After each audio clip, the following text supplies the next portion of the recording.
මේ තවත් ඉතින් ඒ වගේ මේ නිරුක්ති පිළිබඳ ප්‍රශ්නයක් තියෙනවා. පිටාර ගැලීම, ගං වතුර, නායාම, භූමිකම්පා, කුණාදු, සුලිසුලම්, ලැබුගිනි, ගිනි කඳු, සුනාමි, ඔය ආදි වශයෙන්.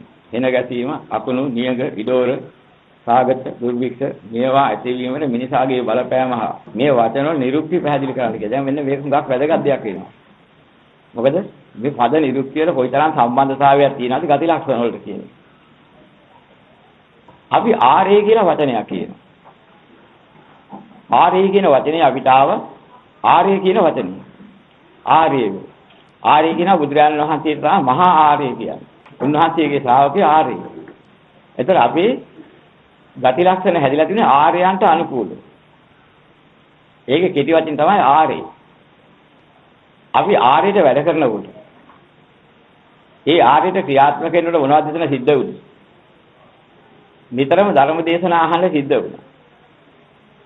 ඒ ධර්ම දේශනාවලින් මිනිසුන්ගේ හදවත් වල මොනවද ඇතුළුනේ? කරුණාව, මෛත්‍රිය. කරුණා, මෛත්‍රිය ජලාශයන් හා සමානව ගලා යනවා. සිසිල් ගංගාවකට උපමා කළේ.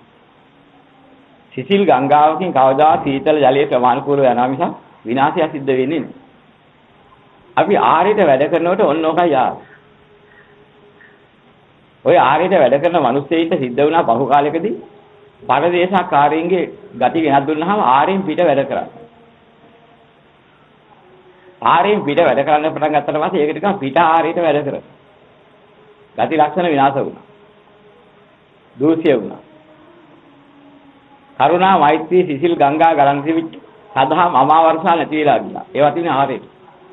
පිට ආරයට ඒවා වෙනකොට තිබුණේ විවිධාකාර ඩිස්කෝ නැටුම්, සංගීත, ওই જાතිය තමයි බිහි වුණේ. නවාහල් ඒවා තමයි මතුවෙලා. ඒතර මොකද වුනේ? ආරෙන් පිට වැඩ කරන්න පටන් ගත්තට පස්සේ අර තිබිච්ච අමා වර්ෂාවවත් සාරවත් වර්ෂා නැති වෙලා ගියා. භෞතික ලෝකේ වෙනස් වෙලා. ඒකට ගැළපෙන්නා වූ ආකාරයෙන් වැහි ඉන්න පටන් ගත්තා. අර තිබුණ යහපත් වන්නා වූ සිසිල් ජල දහරා නැති වෙලා ගිහිල්ලා. වහින වැහි මහ වැහි බවට පත් වුණා. අපේ ಗುಣධර්ම වැටිලා ගිය නිසා ඒවට වැහි කිව්වා. වැහි වහිනවා. ඒක තමයි සිද්ධ වෙන්න පටන් ගන්නේ. සිසිල් ජල දහරා වෙනකොට වැහි වුණා. මහත්සේ ධර්මයේ වැහිලා ගියාට පස්සේ මහ වැහි වුණා. ආරෙන් පිට වැඩ කරපු ගති ලක්ෂණ නිසා අර සිසිල් ගංගා පිට ආරයට ගලන්න පටන් ගත්තාම ඒක ටිකක් පිට ආරය ගැලුවා. දැන් පිට ආර ගලන එක හැදෙන්නේ කොහොමද? පිට ආරයට ගලපුවාම විනාශය. එහෙනම් ගඟ පිට ආර ගලපුවාම සිද්ධ වෙන්නේ විනාශය. අන්න ලෝකෙ මේ මනුස්ස ලෝකේ හෙළදිවේ පිට ආර ඇති වෙන්න හේතුව. මිනිහා සියලා ආරයට වැඩ කළාම පිට ආර නැහැ. පිට ආර ඇති වෙන්න හේතු නැතුව යනවා. ගම් කියන වචනේ පෙන්වන්නේ ග්‍රාමීය දේවල්, ගම්යයි. ගම්ය හීනෝ ගම්මෝ. ගාම්‍ය දේවල් කියලා කියන්නේ ගැමි දේවල් කියන්නේ අද කියන ගැමි කියන අර්ථය නෙමෙයි. ශිෂ්ටාචාරයට ගැලපෙන්නේ නැති දුස්චක්‍ර වැඩ පිළිවෙල.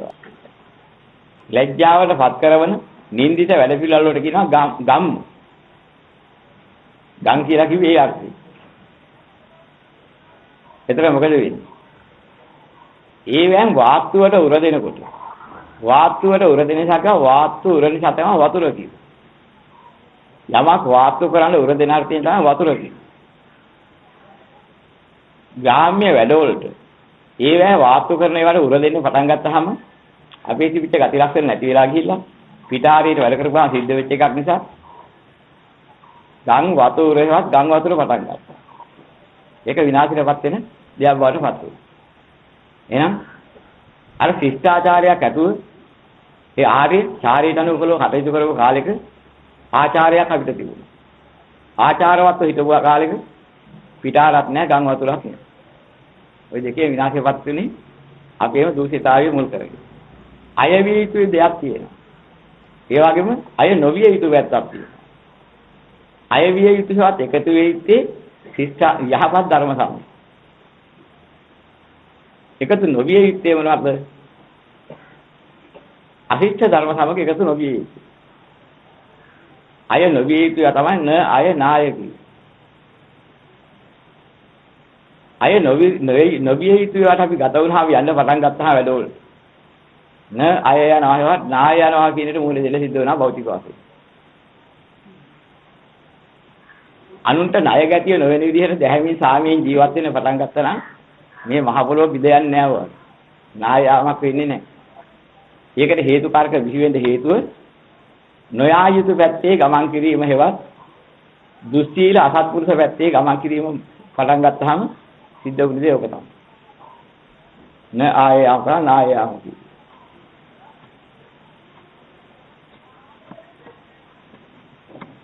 කම්පා වෙනවා කියලා වචනයක් තියෙනවා. කනට ගත්ත ධර්මයේ පහ කරලා දැම්මහම කම්පාවක් ඇති වෙනවා. අසත් ධර්මයක් අන්තරාන්ති විලා ඒක පහ කරලා දැම්ම නම් ඒක කම්පාවක් ඇති වෙනවා. බෝ අමි කියන වචනේ පෙන්නන්නේ බිහිවීමට හේතුකාරක වෙනවා කියන එක. යමක් බිහිවීමට හේතු වරන්නා වූ දේ කන්කරගෙන ඒ තුල හිටියොත් ඊට අනුකූල දෙයකුයි බිහි වෙන්නේ. දැන් බුදුරජාණන් වහන්සේ ලෝකේ පහළ වෙන්නේ ඉස්සෙල්ලා. යථා ධර්මයක් අන්තරාන් තිබුණේ නැහැ කවදාවත්. යථා ධර්මයේ වැටෙනකොට කනට ගත්ත අයථා ධර්ම පහ කළා. කම්පා වුණා. භවයේ පහළ කරන්නා වූ ස්වභාවයක් ඇද්ද? අර විනාශයට පහළ වෙලා තියෙච්ච භූමිය පවා විනාශ වෙලා කියලා ඒ පැත්තට යහපත් පැත්තට කම්පා වුණා. ඒ භූමි කම්පාව යහපතට වෙයි. යම් කාලයකදී පුද්ගලයාගේ ධර්මයෙන් අහකට වෙලා සත් ධර්මයේ කණින් ඉවත් කරලා කන්ට ගන්න තු පහ කර දාන්න පුළුවන්. අසත් ධර්මයේ ගත්තොත් ආයි කම්පාවක් එනවා. ඒකෙන් භවයේ පහළ කරන්නා වූ යම් කිසි දෙයක් ඇත්නම් ඒක විනාශයටපත් වෙලා ඒ භූමි කම්පාව විනාශයටපත් වෙනවා. දැන් භූමි කම්පාව යහපතයි අයහපතයි දෙකටම වෙනවා. බුදුරජාණන් වහන්සේ පහළ වෙනකොට ඇතින භූමි කම්පාව බුදු වෙනට ඇතින භූමි කම්පාව යහපත.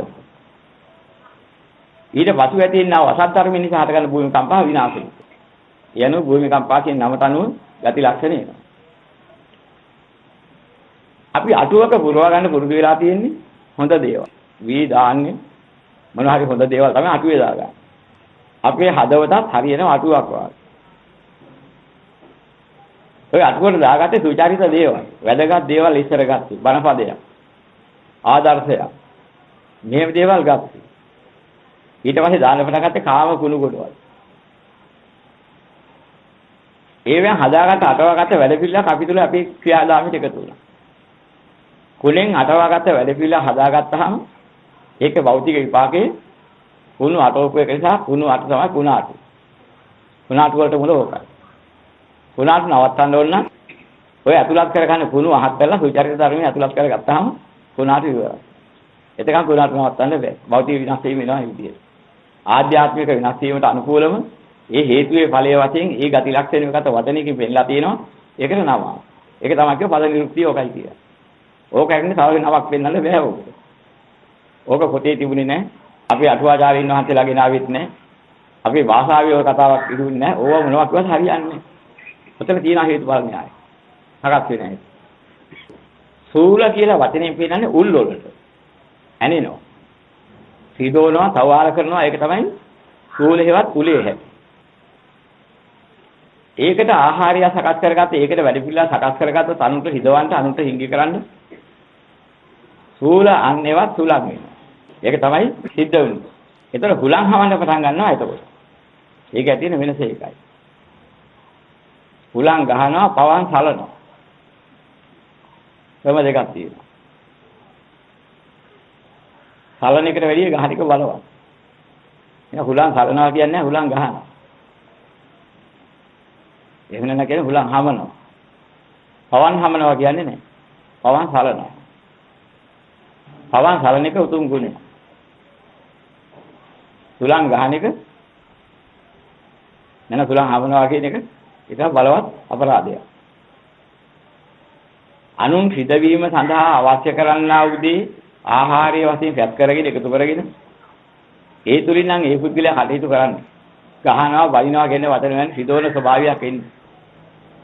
ඒකේ ගති ලක්ෂණය තමයි සුලං හමනවා කියන එකේ වචනේ. සුලං ගහනවා. සුලං හම. ඒකෙන් ඇති වෙන්නේ විනාශය. සුව හැලී ගිහිල්ලා ගියොත් එහෙම ඒකෙන්. ඒක සුලි සමග එකතු වෙනවා. ඒක බලවත් වෙලා සුවේ හැලී ගියොත් එහෙම සුව හැලී නිසා සුලි වෙනවා. ඒ උල් කරන අනුත හිඟි හිංසා කරන දේ කොටසක් බවට පත් කරගත්තාම සුලි සුලං හැදෙනවා. අභ්‍යන්තරයේ හැදෙන සුලි සුලං තමයි බාහිර භෞතික ලෝකේ සුලි සුලං කියලා මතුවේ. ඒ ගතියේ හේතුවේ ඵලය. භෞතිකව බලපාන්නේ.